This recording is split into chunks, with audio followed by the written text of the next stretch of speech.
Welcome to your summer online pre-calc course. I am Mr. Marquez and I will be your facilitator. And real quick before we start with the class, I want to give you a little bit of information on how the class is going to be going. So what we'll be doing, or what I'll be doing, is I'll be uploading these classes to YouTube and to the LMS in College 1. Now, if you haven't subscribed to the YouTube channel, I want you to go ahead, go to YouTube, search for my channel, which is Provel Maestro Mr. Marquez. I want you to subscribe to the channel, hit the bell notification button, and every time I upload a class to YouTube or to the LMS in College 1, you're going to get an email or you're going to get a text message or whatever push notification you have on your phone, and you're going to be able to see the classes as I upload them. If you need to contact me, you can write to me at jmarquez@fbspr.com or mr.j.marquez84@gmail.com. All of these videos will be uploaded to the College 1 platform, specifically on the LMS. And I will also be uploading not just the videos, but the resources or the materials that you need in order to be able to answer these exercises. So with that being said, ladies and gentlemen, let's go straight into the class. Here are my objectives for this week's video, or for this class's video. We're going to talk about the properties of real numbers, or what a real number is. We're going to talk about integer properties, and we're going to see a little bit about fraction properties. After that, I've assigned 3 exercises for you to do. Those exercises will be uploaded with this video to your LMS College 1 platform, and you will be able to see them. Content will be uploaded daily. But instead of emailing me the content every day, you're going to email them to me every Friday. You're going to email them to me to either one of these 2 email addresses, jmarquez@fbspr.com or mr.j.marquez84@gmail.com. With that in mind, let's get started. So instead of going straight into the material, we're going to reinforce a little bit some of the concepts that you saw in Algebra 2, or some of the concepts that you saw in Algebra 1, geometry, maybe even a little bit of trigonometry. So what we're going to do is we're going to start talking about what a real number is. Now, what is a real number? So we all know that there's a number line, and we have positive numbers and we have negative numbers. So basically, a real number is any number that can be counted. Now that tends to be a very general definition, especially when you have natural numbers. But there's a difference. Real numbers include all numbers on a number line, positive numbers or negative numbers. And they are numbers that I can execute certain mathematical operations with. I can add them, I can subtract them, I can multiply them, I can divide them. Now within real numbers, you have other subcategories, such as, for example, natural number. Now, a natural number is an example of a real number, and a natural number is any number that I can count. So a natural number can never be a negative. For example, 1 is a natural number because I'm holding 1 marker. You can't say that I'm holding 0 markers. I either am or I'm not. So that's an example of a natural number. 1 marker, 1 board, 1 eraser. Those are examples of natural numbers because I can count them.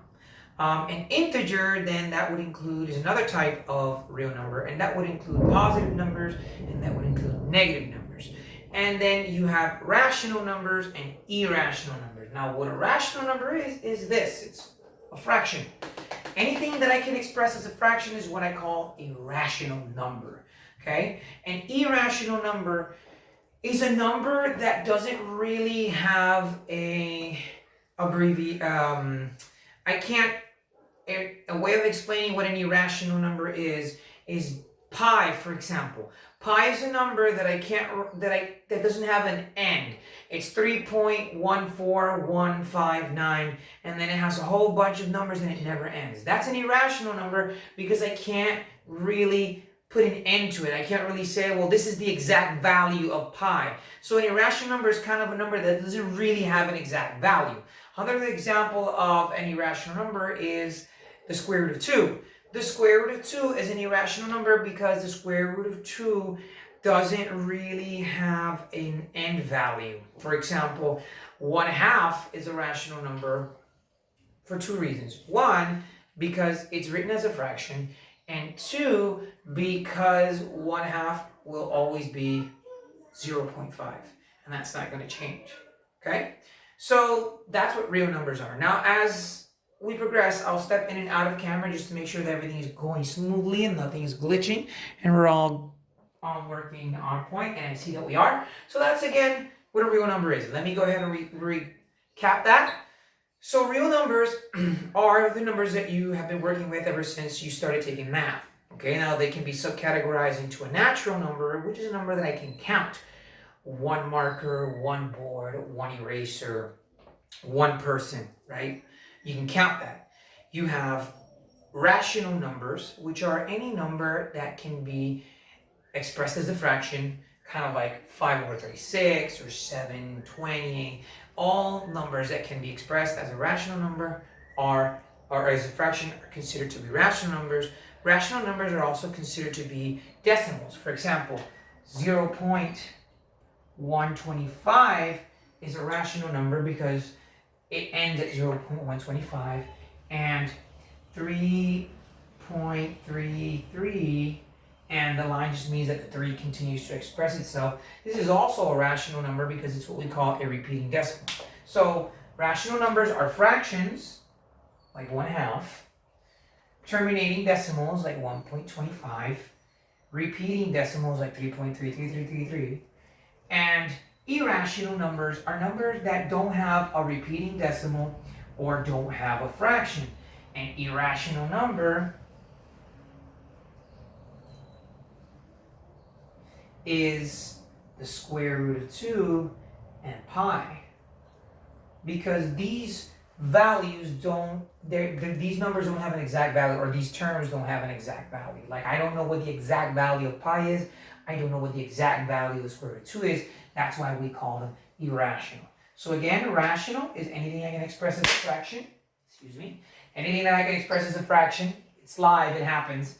Anything that I can express as a fraction is irrational numbers. A terminating decimal, like 0.125 that we saw a minute ago, and a fraction like 1/2 that we saw a minute ago, or a repeating decimal like 3.3333 like we saw a moment ago. So those what a rational number is. Irrational numbers are numbers that I really can't define a value of, like pi or the square root of 2. An integer is either a positive or a negative number, and that's how we subcategorize them. Now, real numbers have properties. Now, there are many properties, but we're going to see the most common properties used in algebra, pre-cal, and even as elemental as arithmetic. Anyway, commutative property. And the commutative property, the associative property, and the distributive property are mainly used for adding and multiplying. We don't use them for subtracting and for dividing, and the reason we don't use it for subtracting and for dividing is because 5 minus 3 is never going to be the same answer as 3 minus 5, okay? So commutative, associative, and distributive property are going to be used in multiplication and adding. What is the commutative property? Well, the commutative property basically states that the order in which I add or multiply a number is not going to affect my results. In other words, 7 plus 3 is going to equal the same answer as 3 plus 7. And 3 times 5 and 5 times 3 are going to equal the same answer. And that's not going to be affected. So that's what we call the commutative property. Now, the associative property is seen more commonly in adding and subtracting of 3 or more terms. And for example, in adding, if I have 2 plus 4 plus 7, I'm going to get the same answer as 2 plus, or excuse me, if I have the associative property of 2 plus 4 plus 7, it's going to be the same answer as 2 plus 4 plus 7. In other words, if I have this expression in a parentheses and I add 7, I'm going to get the same answer as if I had the 2 outside of the parentheses and the 4 plus 7 in the parentheses. Associative means that you can add the numbers in any order that you want, and you're going to get the same answer. So you could have 3 numbers, and it doesn't matter in which way or which order you add those 3 numbers, you're going to get the same answer. And the same is true for multiplication. You have 3 numbers. It doesn't matter which order you decide to multiply those 3 numbers, you're going to get the same answer. So for example, if I have parentheses 3 times 7 times 5, the answer is going to be the same as saying 3 times parentheses 7. times 5. Okay? You associate. The associative property, you associate yourself with people who have similar interests, which means you can associate numbers with numbers that are easier for you to either add or multiply. And the distributive property, which is the last property of real numbers that we're going to look in this video, states, and I use this a lot with my students, and I say, well, the distributive property can be summarized by saying that you multiply everything that's outside of the parentheses by anything that's inside of the parentheses. So if I have 2 times 3 plus 5, and I'm using the distributive property, that means that I'm going to multiply everything that is outside of the parentheses by everything that is inside. And that's the same thing as saying 2 times 3 plus 2 times 5. So I'm going to get the same answer. So, I mean, I don't have to solve it, but if I wanted to, just to see, all I'm going to say is 2 times 3 is 6, 2 times 5 is 10. So my answer would be 16. Okay, that's what it means. And of course, it doesn't matter if the parentheses expression is before the number, or in other words, what I'm trying to say, it doesn't matter the order in which the parentheses is written, I'm going to get the same thing. Because 3 plus 5 times 2 is the same thing as saying 2 times 3 plus 2 times 5, which is 6, and 10, which equals 16. So again, a simple way of understanding the distributive property is everything that is outside of a parentheses by everything that is inside of a parentheses. And if you have 2 parentheses, then multiplying each term by each parentheses. But we're going to see that a little bit later on when we see an example. We're just going over the theory. So I'm going to go ahead and erase this side of the board. And then I'm going to go straight into example number 1, which is actually has to do with the distributive property. Okay? The good thing about this video is you can pause and rewind, and if you had any difficulty or got lost somewhere along the line, you can go ahead and just rewind the video. Example number 1 is basically saying 2 times x plus 3, and I'm going to write it here, that way I have more space on the board, okay? 2 times x plus 3. So again, the distributive property means you're going to multiply everything that's outside of the parentheses by everything that is inside of the parentheses. So you're going to multiply, one way of saying it is multiplying 2 times x, and then multiplying 2 times 3. So 2 times x is 2x, and 2 times 3 is 6, and 2x plus 6. And that's basically what you do when you use the distributive property. Everything that's outside of the parentheses, you multiply by everything that's inside of the parentheses, and that's pretty much it. And you also have the second example, which says a plus b times x plus y. Now, how do I do that? What do I do here? Well, again, you multiply everything on 1a by everything on this parentheses, and b by everything that's in this parentheses. Now it looks like foiled a little bit, and it is. Now I'm going to go one by one, just so you understand what I'm doing. So I'm multiplying a times x, which equals ax, and then I'm multiplying a times y, which equals ay, so we say plus ay. And then I'm multiplying b plus x, so we say plus bx, and b times y, we're going to say plus by. Now, if we were using FOIL, we would look for any like terms and we would combine them. But if you notice, first of all, I don't have the value of a or x. And secondly, they're not really all like terms. So in this case, we just leave our answer expressed. But had there been like terms, then we would combine them by either adding or subtracting. Again, the distributive property is very simple. It's multiplying one parenthesis by another, or everything that is outside of a parenthesis by everything that is inside. Nothing out of the ordinary, nothing too complicated. We're going to take the class little by little, and then we're going to kind of go from the simplest concepts to the more advanced concepts, okay? So we're going to take it at a relatively slow pace until we get our feet wet. Let me go ahead and erase this, and then I'm going to go and discuss the integer property. Now, as I explained at the beginning of the video, integers are a type of real numbers, and integers are just positive numbers and negative numbers, okay? But integers themselves have properties. Now, a lot of these integer properties, you'll see them with letters or variables expressed. I thought it'd be easier visually to just use numbers, so I'm going to go ahead and explain them a little bit. Let me step out of camera just to make sure everything is working smoothly and correctly, and it does. So this is what I mean, ladies and gentlemen. a property, an integer property, if I have a negative number, in this case it was -1, but basically if I have a negative number multiplied by a positive number, my answer is going to be negative, and that's what the first property is saying. Okay, so we'll call this property number 1. Property number 1 states that a negative number times a positive number will always give you a negative answer. Property number 2. Property number 2 states that if I have a negative sign and there is a negative number, or basically what this property is saying is that two negative numbers or two negative signs in a multiplication will cancel out. That's what it's saying. That two negative signs in a multiplication will cancel out. So if I have negative 5, the negative signs are going to cancel out, and that's going to be a positive number. So that's all it's saying, that two negative signs in a multiplication will cancel out. Property number 3 basically is pretty similar to a commutative property. It's actually pretty similar to the first one if you look at it, but it's basically stating that -5 times 7 will give me the same result as 5 times -7, which will give me the same result as (5 times 7. And if I were to look at it, this would equal -35. (5 times 7 would equal -35. 5 times -7 would equal -35, and 5 times 7 is 35, and then you pass on the negative sign, which would also equal -5. So the third property is pretty similar to the commutative property. It doesn't really matter the order in which you multiply negative integers, you're going to get the same answer, even if you isolate the negative sign and multiply them separately. Fourth property is basically saying -4 times 3 is the same thing as saying 4 times 3. In other words, the fourth property of integers is just telling me that whenever I multiply two negative numbers, my answer is going to be positive. And that's what that's saying. So -4 times -3 is +12, which would be the same answer that I would get if I multiplied +4 times +3. Okay?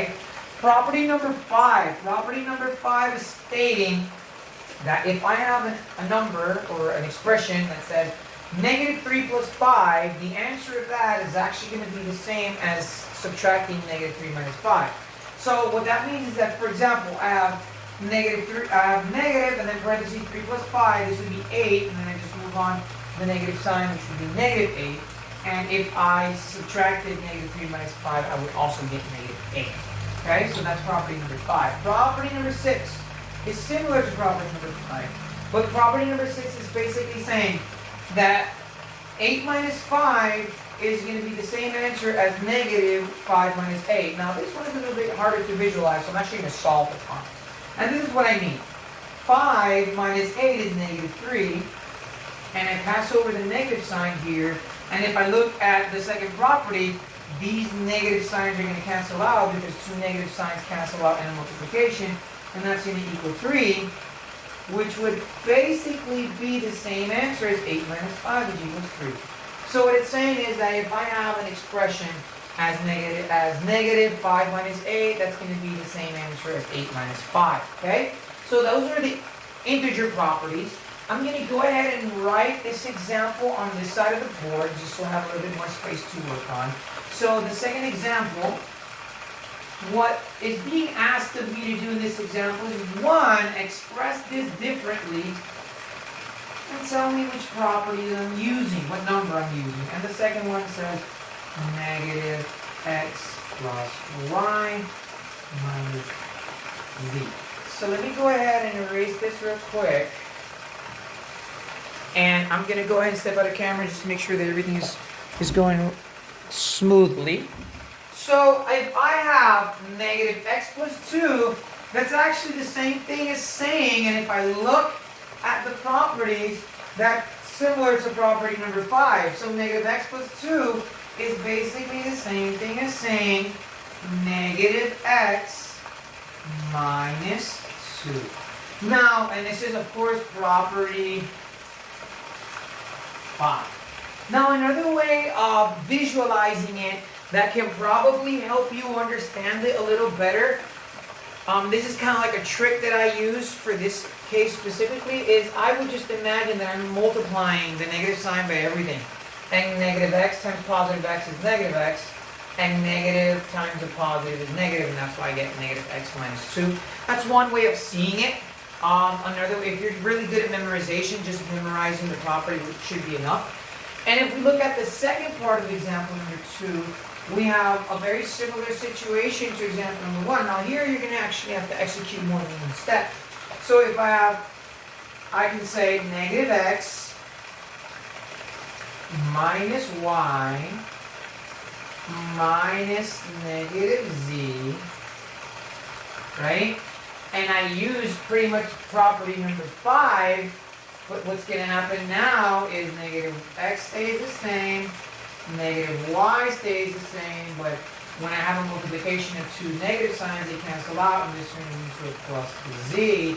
So negative x, or negative parentheses, x plus y minus z is the same thing as saying negative x minus y plus z. And again, here we use property 5 and property 2. Okay? And that's it. That's pretty simple. I'm going to go ahead and erase this as well. Along with the properties, again, you can pause and rewind the video, and if you have any questions, you can make reference to it. Now, the last thing that we're going to see is actually properties, or how to work with fractions. Now, fractions can be confusing for some people, but they're really quite simple. Now, before I go to example number 3, if I have a fraction such as 3 over 2 plus 4 over 2, and I'm adding them, if they have the same denominator, all I do is I pass the denominator, which is 2, and 3 plus 4 is 7, and 7 over 2. And it's the same thing for subtraction. If I have 6 over 5 minus 3 over 5, the denominator is the same. I move my denominator over. 6 minus 3 is 3, and that's 3 over 5. And that's pretty simple. If I'm multiplying, and I have 1/2 times 3/4, I can just multiply denominator by denominator, which is 8, and numerator by numerator, which is 3. And if I can, I'll simplify my answer. If I can't, I'll leave it expressed. And if I divide a fraction, like say 1/2 divided by 6 over 7, I'm just going to multiply by the reciprocal, which is 1/2 times. So I flip the second fraction over and write it as 7 over 6, and then I just multiply. 1 times 7 is 7, and 2 times 6 is 12. So this is 1, this is 2, this is 3, and this is 4. So those are 4 basic operations with fractions. Now, if you look at the first 2, they're pretty easy when the denominators are the same, but what am I going to do when the denominators are different? So there are properties for that. I'm going to go ahead and erase this before I go to example number 3 to explain what to do when you are adding or subtracting fractions with different denominators. Let's say we have 1/4 plus 3/6. Now there are 2 methods that we can use, and when we talk about rational expressions a little bit later on during the course, what we can do is pretty much just, for example, one of the methods or one of the properties is called the butterfly method, which basically means that I'm going to multiply 4 times 6, which is going to be 24. 1 times 6, which is going to be 6. And 3 times 4, which is going to be 12. And now that the denominators are the same, we're going to add them. And that would be 18 over 24, but I can simplify this expression if I divide by 6.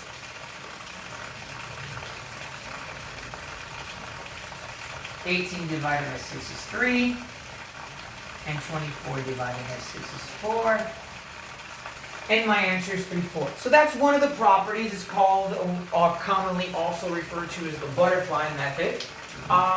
And the most commonly used one, and it's really helpful, especially when you have an example like this one where you have a large number, is by finding the greatest common factor.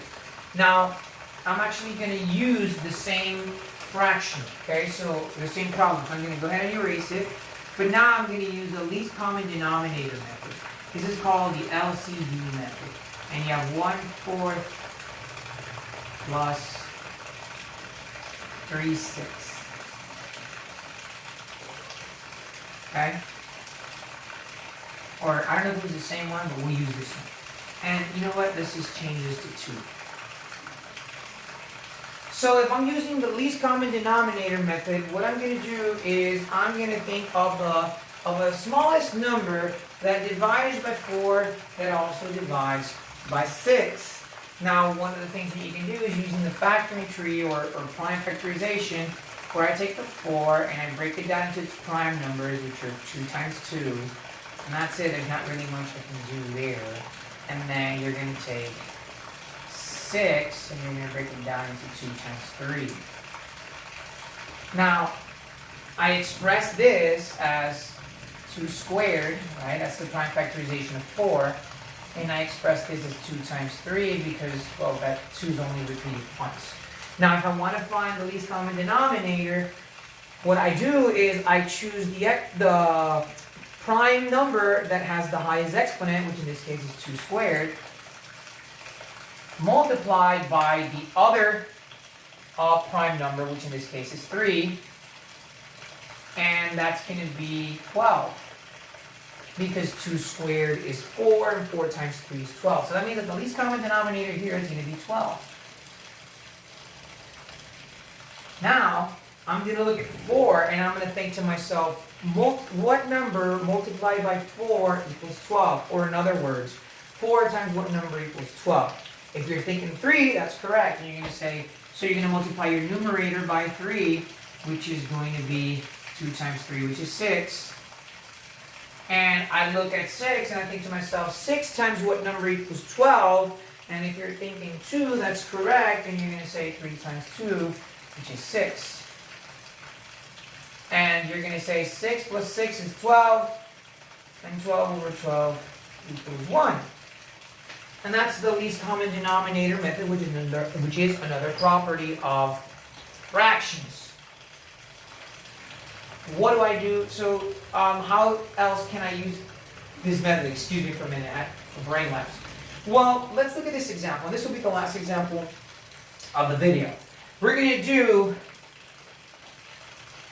this problem by using the least common denominator method. Now, keep in mind, I could very easily use the butterfly method, but it would be there. I would use a whole lot of large numbers, and that's going to make my process longer and a little bit more complex.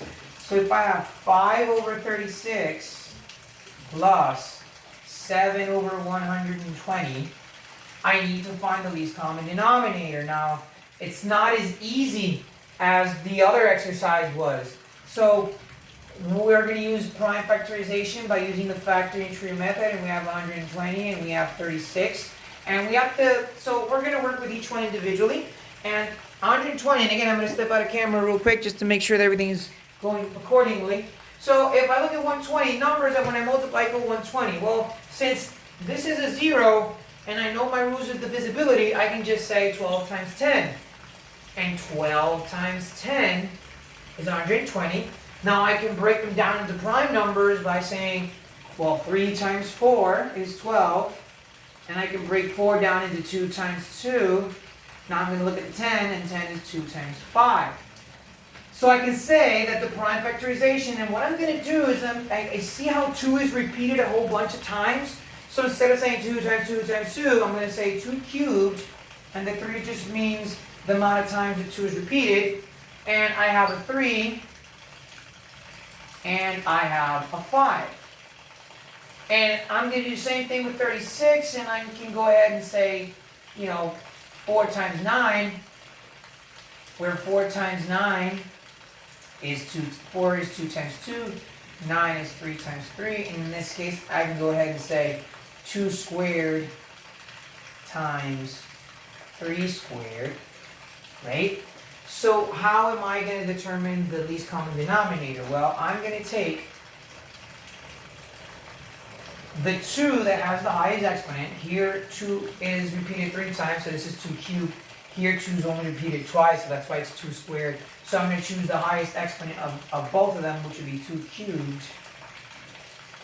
Same thing with the 3. 3 is only repeated once here, 3 is repeated twice here, and hence that's why it's 3 squared, so I'm going to choose 3 squared. and the 5, and 5 is only repeated once. So I just go ahead and pass on the 5. So 2 cubed would be 8, 3 squared would be 9, and 5, and that would be 72 times 5. So 72 times 5 would be 10. 5 times 7 is 35, and this would be 360. So the least common denominator is 360. Now I know this seems like a huge number, but if I hadn't used the least common denominator method, that would be a larger number. So 360 is my denominator. So now I look at 36 and I think to myself, what number, 36 times what number equals 360, and that would be 10, so you're going to multiply 5 times 10, which is 50. And then you look at 120 and you think to yourself, well, what number could I possibly use? Well, the good thing is that this is 360 and this is 120, and a trick that you can use is just kind of eliminate the 0 on each side and think to myself, well, 12 times what number equals 36, and that would be 3. So if I multiply 120 by 3, that would equal to 360. So you're going to multiply 7 times 3, which is 21. And you're just going to add 50 plus 21, which is 71, over 360. And that doesn't simplify anymore, so that's it. That's my answer. And this is the end of our video for now. What I'm going to do is that along with this video, I'm going to assign some exercises. It says page 10 because it's from the pre-cal textbook that we normally use in the class during the semester. So I'm going to upload those 3 exercises along with this video, and you're going to work on them, okay? And you're going to email me all of your work this Friday because, like I said at the beginning of the class, content will be uploaded daily. So if you haven't subscribed to the channel, go ahead, look me up as Provel Maestro Mr. Marquez. Subscribe, hit the bell notification. Every time I upload a video, you will get a notification. I'm also going to post this in the LMS on College 1 along with the work. So stay safe. And this is Mr. Marquez, and it is a pleasure to meet you. So I'll see you soon. Bye.